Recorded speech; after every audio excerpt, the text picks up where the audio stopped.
Minimum তাপমাত্রা 9.8 degree centigrade record করা হয়েছে চুয়াডাঙ্গায় এবং ঢাকাতে 13.8।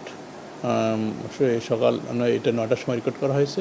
তবে যেটা হয়েছে যে সারা দেশে ঘন কুয়াশা রয়েছে। দেশের অধিকাংশ জায়গায় বিশেষ করে আপনার রংপুর, রাজশাহী, ঢাকা, সিলেট, বরিশাল, চট্টগ্রাম এইসব জায়গায় ঘন কুয়াশা রয়েছে। শুধুমাত্র খুলনার দিকে একটু কুয়াশা কম। এই ঘন কুয়াশার কারণে দিনের তাপমাত্রা অনেক কমে গেছে। যেমন ঢাকাতে গতকালকে দিনের তাপমাত্রা 20.9 ছিল, আজকে হয়তো আরও কমে যাবে যেহেতু ঘন কুয়াশা রয়েছে। এবং এই ঘন কুয়াশা থাকার কারণে দিনের তাপমাত্রা যখন অনেক কমে যায় সেক্ষেত্রে শীতের অনুভূতিটা অনেক বেড়ে যায়। যেমন নর্মাল তাপমাত্রা থেকে ঢাকাতে প্রায় 4 থেকে 5 ডিগ্রি তাপমাত্রা দিনের তাপমাত্রা কমে গেছে। যেখানে নর্মাল তাপমাত্রা ঢাকাতে 25 ডিগ্রি, সেখানে দেখা যাচ্ছে যে 19-20 ডিগ্রিতে নেমে এসেছে। এই জন্য শীতের অনুভূতিটা বেড়ে গেছে।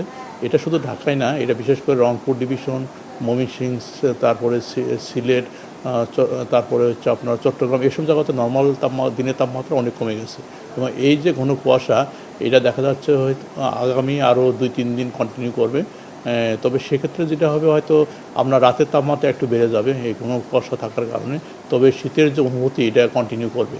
তবে আমরা আশা করি যে 7-8 তারিখে পড়ে যায়, সেই সময় রাতের তাপমাত্রা কমে যাবে এবং রাতে দেখা যায় যে অনেক জায়গায় আপনার 70 চলে আসবে।